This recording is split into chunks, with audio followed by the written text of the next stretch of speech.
오늘 이 저녁 시간 함께 읽을 하나님의 말씀 전도서 10장 5절에서 7절까지의 말씀입니다. 전도서 10장 5절에서 7절까지의 말씀 여러분들을 대표해 제가 읽도록 하겠습니다. 전도서 10장 5절 말씀부터 읽도록 하겠습니다. 내가 해 아래에서 한 가지 재난을 보았노니 곧 주권자에게서 나오는 허물이라. 우매한 자가 크게 높은 지위들을 얻고 부자들이 낮은 지위에 앉는도다. 또 내가 보았노니 종들은 말을 타고 고관들은 종처럼 땅에 걸어 다니는도다. 아멘. 이 시간 우리는 올바른 방향성이라는 제목을 가지고 오늘 우리가 읽은 하나님의 말씀 함께 나누는 시간 갖도록 하겠습니다. 하나님 바깥에서 살아가는 모든 인생이 헛되고 헛될 뿐임을 우리에게 알려주는 전도서 그 10장의 말씀을 가지고 함께 나누는 시간 갖고 있습니다. 오늘 본문 말씀 가운데서 전도자는 이 세상이 망가져 가고 있는 그 이유에 대해서 우리에게 가르쳐 주고 있습니다. 그렇다면 세월이 흘러가고 시간이 흘러갈수록 왜 이 세상이 점점 더 악해질 수밖에 없는 것인지, 그리고 왜 이 세상이 점점 더 나빠질 수밖에 없는 것인지, 그리고 이러한 세태 가운데서 우리는 어떠한 삶을 살아가야 하는지 오늘 본문 말씀 한 절 한 절 찾아보며 함께 알아가는 시간 갖도록 하겠습니다. 먼저 본문 6절 말씀에서 성경은 이렇게 기록하고 있습니다. 우매한 자가 크게 높은 지위들을 얻고 부자들이 낮은 지위에 앉는 도다라고 말입니다. 이 6절에서 우리는요, 두 부류의 사람들을 발견할 수 있습니다. 첫 번째가 우매한 자고요, 두 번째가 부자들입니다. 여러분, 이 우매하다의 뜻이 무엇일까요? 우매하다의 뜻 여러 가지로 파악할 수 있겠지만 성경에서 말하는 우매하다라는 것은요, 지혜가 없는 자라는 뜻입니다. 지혜가 없기 때문에 그들은 많은 재물을 모을 수가 없고요, 높은 자리에 올라갈 수가 없고요, 높은 자리에서 그 사람이 감당해야 할 지식으로 수많은 일들을 행할 수가 없는 자라 할 수 있겠습니다. 반대로 부자들은 성경에서 어떤 사람들일까요? 요즘에야 조금 부자들 이미지가 하면은 뭔가 불법적인 방법으로 돈을 벌었을 것 같고 이 사람들이 일도 안 하고 돈을 벌었을 것 같은 그런 이미지가 있지만 이 당시 성경에서 말하는 부자들은요, 하나님에게 지혜의 축복을 받은 사람들이었습니다. 하나님이 주신 지혜를 통해서 많은 돈을 모을 수 있는 자들이었고요, 하나님이 주신 지혜를 통해 높은 자리에 올라갈 수 있는 자리였고요, 그 높은 자리에서 하나님이 주신 지혜로 하나님의 축복의 상징이었던 이 재물을 가지고 내가 이 땅 가운데 해야 할 수많은 일들을 행하며 살아가는 자가 바로 이 부자들이라고 성경은 표현하고 있다는 것입니다. 그런데 지금 부자들과 이 우매한 자들의 위치가 어떻게 되었죠? 부자들은 높은 자리에 있어서 자기가 가진 지식과 자기가 가진 부유함을 가지고 세상을 좋게 변화시켜야 하고, 우매한 자들은 낮은 자리에서 내가 왜 지혜가 없는지에 대해서 다시 한번 생각해보며 지혜의 근원이신 하나님을 발견해 나아가야 함에도 불구하고 우매한 자들이 오히려 높은 자리에 올라가 있고 부자들은 오히려 낮은 자리에 내려가 있다는 것을 전도자는 이 세상의 현실 가운데서 발견할 수 있게 되었다는 것입니다. 우매한 자들이 높은 자리에 올라가자 어떤 문제가 생길까요? 그들은 세상의 모든 것들을 온전히 다스리고 조정할 수 있는 지혜가 없는 자들입니다.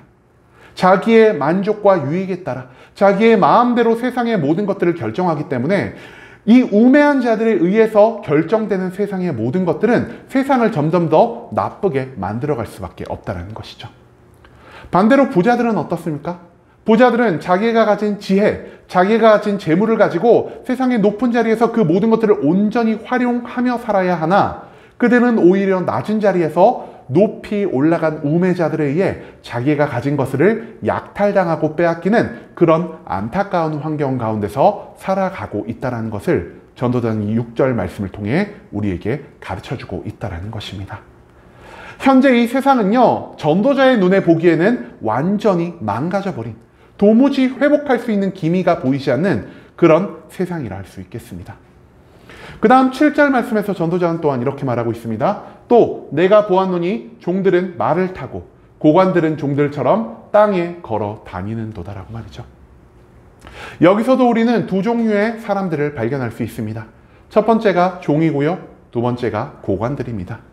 여러분, 우리가 종과 고관들의 행동 반경을 한번 생각을 해봅시다. 여러분, 종들이 제일 많이 거주하는 곳이 어딜까요? 바로 주인의 집입니다. 집 안에서 주인이 심부름을 시키면은 심부름을 하고요. 만약에 주인이 종들을 집 밖으로 내보낸다 하더라도 주인이 사는 그 마을 주변 이상을 종들은 벗어나지 못할 것입니다. 한마디로 종들에게는요, 마을이 필요가 없다라는 것이죠. 굳이 집안에서 마을을 돌아다니는데 말을 사용한다는 것은 그 말이 가진 진정한 가치를 온전히 사용하지 못한다는 것을 의미하는 것입니다. 또한 이 당시에 말을 키우는 것은요, 어마어마한 부자들만 할 수 있는 일이었습니다.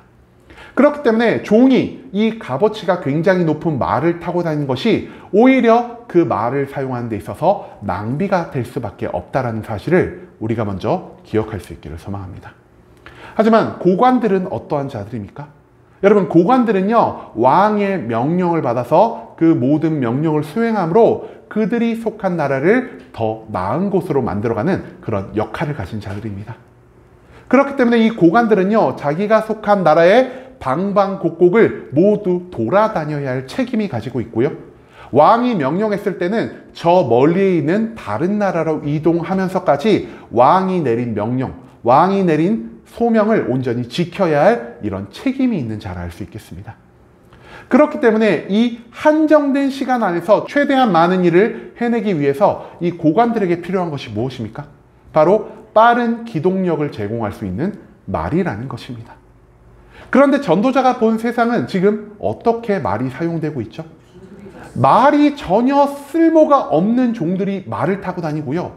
말이 정말 필요한 이 고관들이 말을 타고 다니지 않고 오히려 걸어 다니고 있는 세상을 전도자가 목격하고 있다는 것입니다.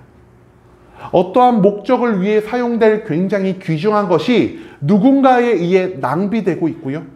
그 귀중한 것을 통해 이 세상을 더 좋게 만들어가야 할 사람들은 오히려 그것들을 사용하지 못함으로 인해서 이 세상을 변화시켜 나갈 이 변화를 만들어내지 못하고 있는 상황이라는 사실을 전도자님이 7절의 말씀을 통해 우리에게 가르쳐주고 있습니다.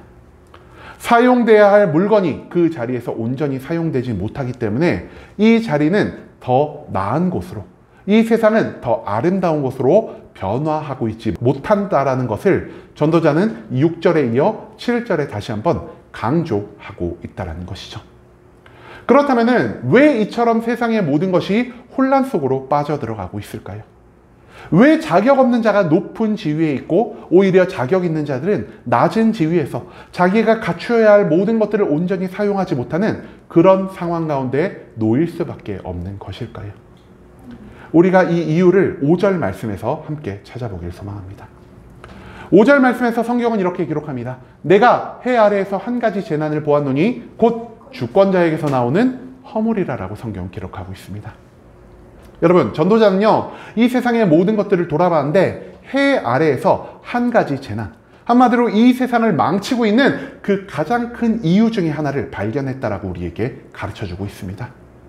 이 세상을 변화시키지 못하게 하고 이 세상을 점점 더 나쁘게 만드는 그 근본적인 원인을 전도자가 뭐라고 말하고 있습니까?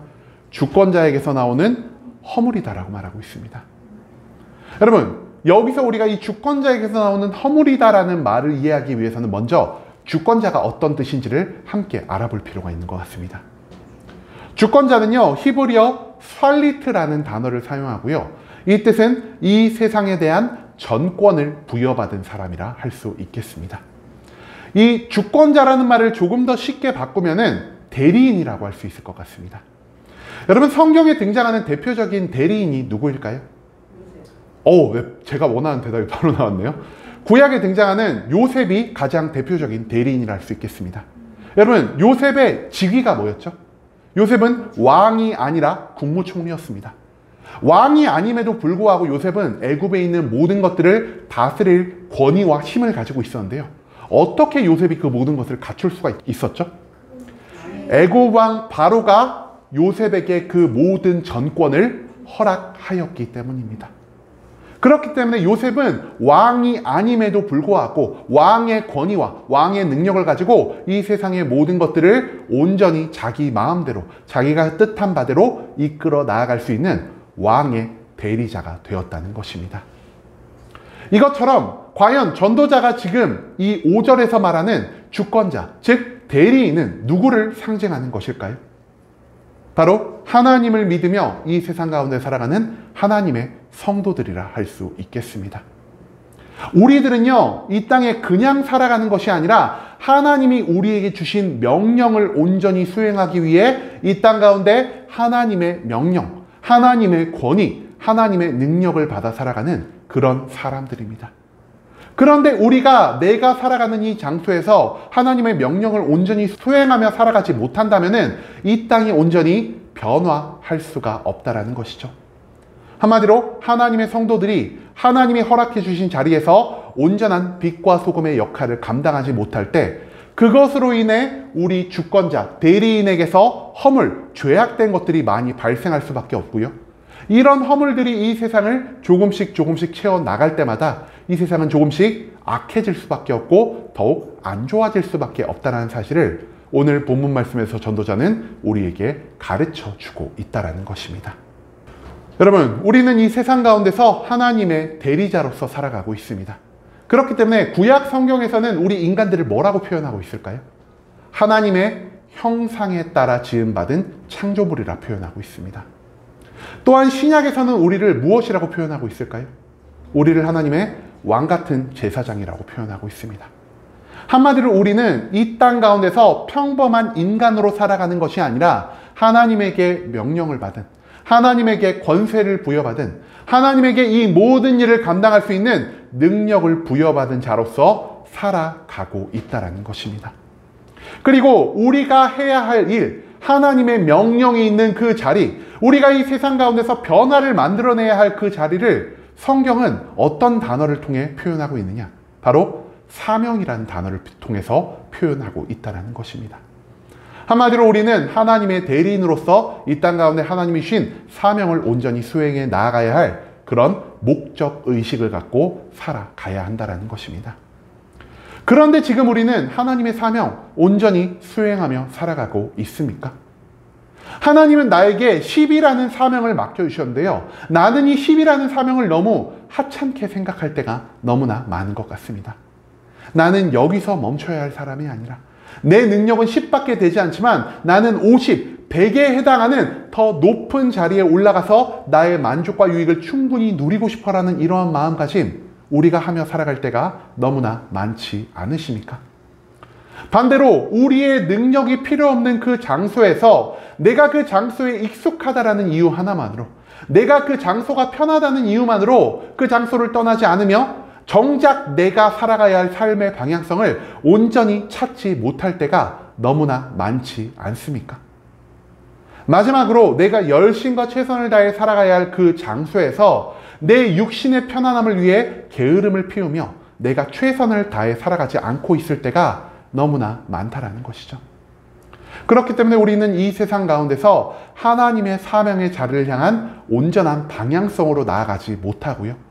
이 세상 가운데 나에게 주어진 그 자리를 온전히 변화시키지 못함으로 인해서 이 세상 가운데 허물을 계속해서 만들어내고 있다는 것입니다.